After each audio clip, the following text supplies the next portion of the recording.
नमस्कार मित्रांनो, बघा आजच्या व्हिडिओमध्ये आपण मुंबई उच्च न्यायालयातील भरती संदर्भात अपडेट बघणार आहोत.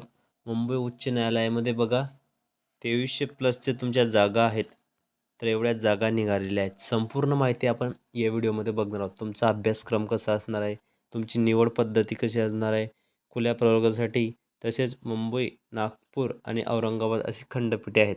तर यामध्ये शिपाई, हमाल आणि फराश अशा विविध पदांसाठी ही जाहिरात निघालेली आहे. त्यासाठी संपूर्ण माहिती मी तुम्हाला या व्हिडिओमध्ये समजावून सांगणार आहे. त्यामुळे सर्व विद्यार्थी मित्रांनी हा व्हिडिओ शेवटपर्यंत पूर्ण बघायचा आहे.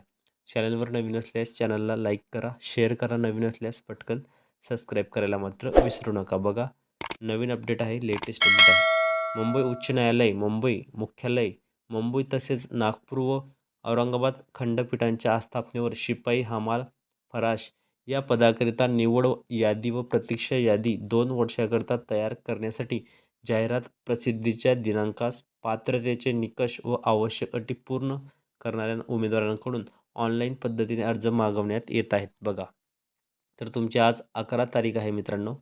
तर 15 डिसेंबरपासून तुमचे जे अर्ज भरायला सुरुवात होणार आहे. बघा 15 डिसेंबरनंतर तुम्हाला अर्ज भरायला सुरुवात होणार आहे, लक्षात ठेवा. त्यामुळे सर्वांनी व्हिडिओ पूर्ण बघायचा आहे. तर मुंबई उच्च न्यायालय, तर इथून जी रिक्त पदे आहेत त्या संदर्भात माहिती देणार आहे. बघा, तर शिपाई, हमाल आणि फराश यासाठी बघू शकता पुढील 2 वर्षात रिक्त होणारे 570 पदे आहेत. आणि आरक्षणासाठी इथं बघू शकता आणि प्रतीक्षा यादीतील बघू शकता 167 आहे आणि निवड यादीतील 547 उमेदवारांचे पद आहेत. नागपूर खंडपीठामध्ये बघू शकता 115 जे आहेत ती पुढील 2 वर्षात रिक्त होणारी पदे आहेत. आणि दिव्यांगांसाठी 5% आरक्षण इथं देण्यात आले. निवड यादी 110, प्रतीक्षा यादीत 28% उमेदवार जे आहेत. यात तुम्हाला 16,600 ते 52,400 एवढे तुम्हाला पगार असणार आहे. PF वगैरे, भत्ते वगैरे तिथं असणार आहे. संपूर्ण माहिती आपण या व्हिडिओमध्ये बघणार आहोत. त्यामुळे सर्वांनी हा व्हिडिओ कंटिन्यू पूर्ण बघायचा आहे, ठीक आहे. तर व्हिडिओला सुरुवात करूया.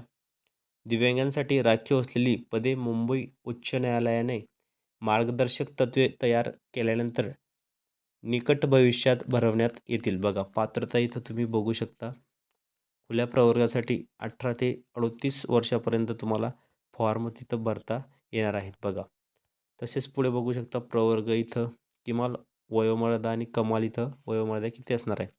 महाराष्ट्र शासनाने निर्दिष्ट केलेल्या अनुसूचित जाती, अनुसूचित जमाती, इतर मागास वर्ग किंवा विशेष मागास वर्गातील उमेदवारांसाठी 18 ते 43 वर्षापर्यंत इथं वयोमर्यादा देण्यात आलेली, लक्षात ठेवा.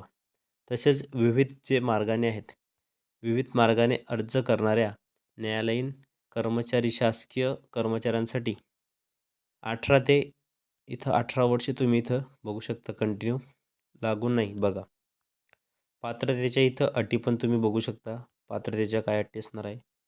उमेदवार भारताचा नागरिक असावा, महाराष्ट्र राज्याचा अधिवास डोमेसील त्याच्याकडे असावा, त्याचे चारित्र्य आणि वर्तणूक चांगली असावी, तो करार करण्यास सक्षम असावा, त्याला तेव्हा किंवा त्याला किंवा तिला नैतिक पतनाच्या गुन्ह्यांसाठी दोषी ठरवण्यात आले नसावे. बघा तुम्हाला पोलीस स्टेशनमधून पोलीस व्हेरिफिकेशन तुम्हाला तिथं काढून द्यावं लागणार आहे. तसेच त्याला फौजदारी न्यायालयाने दोषी ठरवले नसावे किंवा त्याच्या विरुद्ध फौजदारी खटला नसावा. बघा इथं त्यांनी ते सुद्धा दिलेलं आहे, फौजदारी खटला नसावा. त्याला किंवा तिला हयात असलेल्या पती पत्नीची संख्या एकापेक्षा जास्त नसावी. बघा म्हणजे हयात असलेल्या पती व पत्नी यांची संख्या एकपेक्षा जास्त नसावी. महाराष्ट्र नागरिक सेवा लहान कुटुंबाचे प्रतिज्ञापत्र नियम 2005 नुसार उमेदवारास अर्ज करण्याच्या दिनांकापासून 28 मार्च 2005 व तदनंतर जन्माला आलेल्या मुलींच्या हयात असलेल्या मुलांची संख्येने 2पेक्षा अधिक नसावी. बघा आता 2005 नंतर जे मुलं जन्माला आले आहेत तर त्यांची 2पेक्षा जास्त संख्या नसावी असं त्यांनी इथं सांगितलेलं आहे. बघा तसेच ऑनलाईन पद्धतीने तुम्हाला ही प्रक्रिया पूर्ण करायची आहे. त्यासाठी तुम्हाला ₹1000 जे आहेत, ₹1000 फी भरावी लागणार आहे. परीक्षा शुल्क SBI कलेक्ट या ऑनलाईन पेमेंट गेटवर तुम्ही सुविधा इथं भरणे आवश्यक आहे. उमेदवारास SBI कलेक्ट या सुविधेद्वारे ऑनलाईन पेमेंटसाठी युजर मॅन्युअलमध्ये निर्देशांचे पालन करून आवश्यक आहे. अर्ज स्वीकारण्यासाठी फक्त यशस्वी पेमेंट झालेल्या व्यवहारांपर्यंतच विचार केला जाईल. कोणत्याही परिस्थितीत परीक्षा शुल्क परत दिले जाणार नाही. उमेदवाराने परत न मिळणारे शुल्क भरल्याने तिला परीक्षेला उपस्थित राहण्याचा कोणताही हक्क निर्माण होता नाही. तसेच उमेदवाराने एकापेक्षा जास्त अर्जांच्या शुल्कांचा भरणा केल्यास कोणत्याही परिस्थितीत ते शुल्क परत दिले जाणार नाही, लक्षात ठेवा. तर फॉर्म भरण्याच्या वेळेस तुम्हाला ज्या सूचना आहेत त्या फिलअप करता आहेत, मी त्या तुम्हाला वाचून दाखवत आहे, त्यामुळे सर्वांनी व्हिडिओ पूर्ण बघायचा आहे.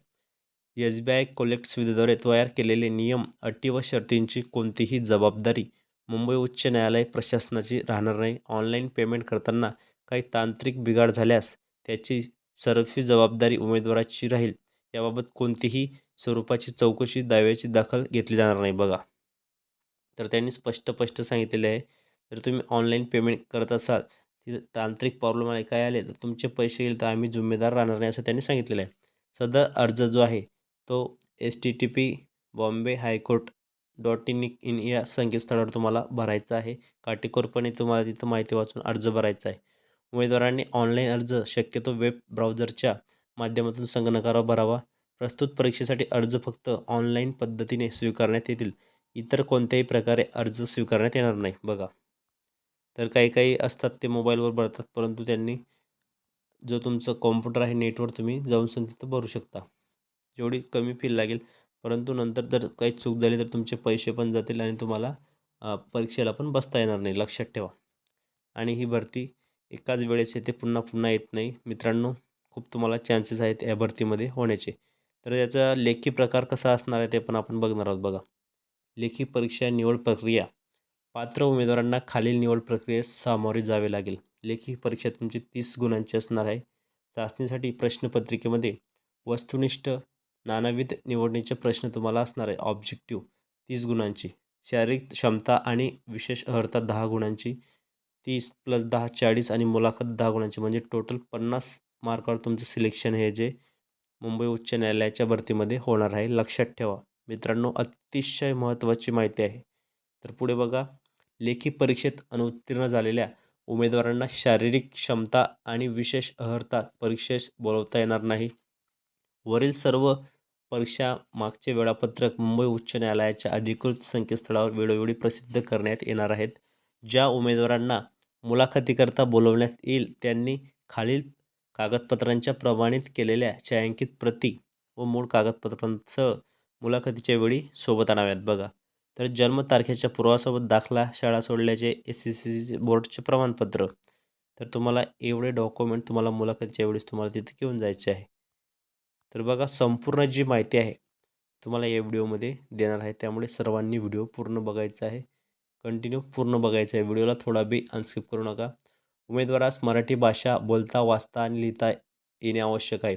परीक्षेचा प्रकार, परीक्षा स्थगित करणे, रद्द करणे, अंशतः बदल करणे याबाबतच्या सर्व अधिकार प्रशासन व उच्च न्यायालय मुंबई यांनी स्वतःकडे राखून ठेवले आहेत. याबाबत कोणालाही कोणत्याही प्रकारचा दावा सांगता येणार नाही बघा. त्यामध्ये त्यांनी सदरहून ही जी घोषणा केलेली आहे प्रमाणपत्र सूचनापत्रामध्ये बघा. सदरहून जाहिरातीमध्ये दर्शवलेल्या पदसंख्येत बदल होण्याची शक्यता आहे. कोणत्याही कारणास्तव पदे कमी जास्त झाल्यास निवड केलेल्या उमेदवारास नियुक्तीबाबत हक्क प्रस्थापित करता येणार नाही. तर बघा, अशा प्रकारे ही मोठी अपडेट आहे, सर्वात मोठी लेटेस्ट अपडेट आहे. त्यामुळे स्वतः उमेदवारांनी तर स्वखर्चाने तुम्हाला हजर राहायचं आहे. संपूर्ण माहिती मी तुम्हाला या व्हिडिओमध्ये दिलेली आहे. ज्यांना काही शंका असतील तर तुम्ही कमेंट बॉक्समध्ये नक्की विचारू शकता. मित्रांनो, सर्वात मोठी नवीन अपडेट आहे, सर्वात मोठी खुशखबर आहे आणि सर्व विद्यार्थ्यांसाठी लेटेस्ट अपडेट आहे. त्यामुळे सर्वांनी हा व्हिडिओ जास्तीत जास्त विद्यार्थी मित्रांनी हा व्हिडिओ शेअर करा. कारण अशाच मुंबई उच्च न्यायालय भरती संदर्भात तुम्हाला नवनवीन अपडेट आणि लेटेस्ट माहिती सर्वप्रथम आपल्या चॅनलवर पाहायला मिळणार आहे. त्यामुळे व्हिडिओ पूर्ण बघा. चॅनलवर नवीन असल्यास चॅनलला लाईक करा, शेअर करा. नवीन असल्यास पटकन सबस्क्राईब करा. तर भेटूया पुढच्या व्हिडिओमध्ये नवीन माहिती, नवीन अपडेट्ससह.